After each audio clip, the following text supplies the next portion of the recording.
Hello അസ്സാം വലൈക്കും. ഇന്ന് നമുക്ക് നല്ല സോഫ്റ്റ് ആയിട്ടുള്ള ഒരു ഇഡ്ഡലി ഉണ്ടാക്കിയാലോ. സോഫ്റ്റ് എന്ന് പറഞ്ഞാൽ നമ്മളെ റവ പോലെ കിടക്കുന്ന ഇഡ്ഡലി കേട്ടോ. തിന്നാനാണെങ്കിൽ നല്ല ടേസ്റ്റുമാണേ. അപ്പോൾ അങ്ങനത്തെ ഒരു ഇഡ്ഡലി ഉണ്ടാക്കാൻ വേണ്ടിയിട്ട് ഞാൻ എടുത്തിട്ടുള്ളത് നമ്മുടെ റേഷൻ കടത്തെ വെള്ള അരി ഉണ്ടല്ലോ. ആ വെള്ള അരി കഴുകി ഉണക്കിയിട്ടില്ല കേട്ടോ. കഴുകിയിട്ട് വാര വെച്ച് നേരെ മില്ലിൽ കൊണ്ടുപോയി പൊടിപ്പിച്ച്, അതായത് പുട്ടിൻ്റെ പാകത്തിനാണേ പൊടിപ്പിച്ച് വറുത്ത് കൊടുക്കുന്നതാണ് കേട്ടോ. ഇതിൽ വേറെ പച്ചരി ഒന്നും ചേർത്തിട്ടില്ല. എന്നിട്ട് നമുക്ക് ഇതുകൊണ്ടാണ് നമ്മൾ ഇഡ്ഡലി ഉണ്ടാക്കുന്നത്. സാധാരണ മുന്നേ ഞാൻ എപ്പോഴും ഈ വെള്ളരി ചോറ് വെക്കാൻ മാത്രമേ ഉപയോഗിച്ചിരുന്നുള്ളൂ, പെട്ടെന്നൊക്കെ വേവാൻ വേണ്ടിയിട്ട്.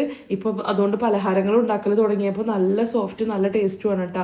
അപ്പോൾ അതുകൊണ്ടാണ് നമ്മളിപ്പോൾ ഇഡ്ഡലി ഉണ്ടാക്കുന്നത്. അപ്പോൾ ഇതാ ഇഡ്ഡലിക്ക് വേണ്ടിയിട്ടുള്ള പൊടി എടുത്തു, പിന്നെ അതിലേക്ക് പാകത്തിനുള്ള ഉഴുന്ന് അരച്ചു വെച്ചു. ഇപ്പോൾ ഇതാ ചോറും കൂടി അരച്ചു വെച്ചിട്ടുണ്ട് കേട്ടോ. നമ്മുടെ പാകത്തിനനുസരിച്ച് എടുത്താൽ മതി. പിന്നെ കുറച്ച് ഈസ്റ്റും കൂടി ഇട്ട് കൊടുത്തിട്ടുണ്ട്. ഈസ്റ്റ് നമുക്കിപ്പോൾ മഴക്കാലമൊക്കെ ആയതുകൊണ്ട് തണവാണല്ലോ, അപ്പോൾ മാവ് ഒന്ന് പൊന്തിക്കോട്ട് വെച്ചിട്ടാണ് ഞാൻ ഈസ്റ്റ് ഇട്ട് കൊടുക്കുന്നത്. പിന്നെ ഈസ്റ്റ് ഇട്ടാൽ കുറച്ച് സോഫ്റ്റും കൂടി ഉണ്ടാവും കേട്ടോ. അപ്പോൾ കുറച്ച് ഈസ്റ്റ് ചേർക്കുന്നത് നന്നായിരിക്കും. എന്നിട്ട് നമ്മൾ നന്നായി മിക്സ് ചെയ്ത് കൊടുത്തിട്ട് അടച്ചു വെക്കുക. ഇനി നമുക്ക് നേരം വെളുക്കുമ്പോൾ നോക്കാം കേട്ടോ ഇതെങ്ങനെയുണ്ട് എന്നുള്ളത്. അപ്പോൾ നേരം വെളുത്തപ്പോഴാ നല്ല മഴയാണ്, സൂപ്പർ മഴയാണ്. അതിലേറെ സമാധാനം സന്തോഷമുണ്ട്. വേറെ ഒന്നല്ല, ഇഡ്ഡലിക്കും ദോശക്കും വെള്ളപ്പത്തിനൊക്കെ അരച്ചു നമുക്ക് നേരം വെളുക്കുമ്പോൾ എണീക്കുമ്പോൾ ഭയങ്കര സമാധാനം കേട്ടോ.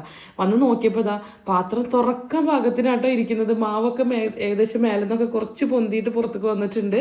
പിന്നെ ഭാഗ്യത്തിന് കുറേ അങ്ങോട്ട് പോയിട്ടൊന്നുമില്ല. എന്നിട്ട് ഞാൻ വേഗം അതിൻ്റെ പാത്രം ഒന്ന് ചേഞ്ച് ആക്കിയിട്ട്, എന്നിട്ട് രാവിലെയാണ് ഉപ്പിട്ട് കൊടുത്തിട്ടുള്ളത്. ഉപ്പിട്ട് കൊടുത്തിട്ട് നന്നായി മിക്സ് ചെയ്തു. നമ്മൾ സാധാരണ ഇഡ്ഡലി വേവിക്കുന്ന പോലെ തന്നെ ഇഡ്ഡലി ചെമ്പിൽ ഒഴിച്ചു കൊടുത്തു. പിന്നെ നമ്മുടെ പച്ചരിയുടെ ഇഡ്ഡലിനേക്കാളും ഒരു 2 മിനിറ്റ് കൂടുതൽ വേവിച്ചോട്ടാ, കുറച്ചും കൂടി വേവ് വേണം തോന്നുന്നുണ്ട്. ഇപ്പോൾ ഇതാ ഉണ്ടാക്കി കഴിഞ്ഞപ്പോൾ കണ്ടോ നല്ല സോഫ്റ്റ് ആയിട്ടുള്ള ഇഡ്ഡലിയാണ്. അപ്പോൾ ഇന്ന് തന്നെ വേഗം ഉണ്ടാക്കിക്കോളൂ കേട്ടോ.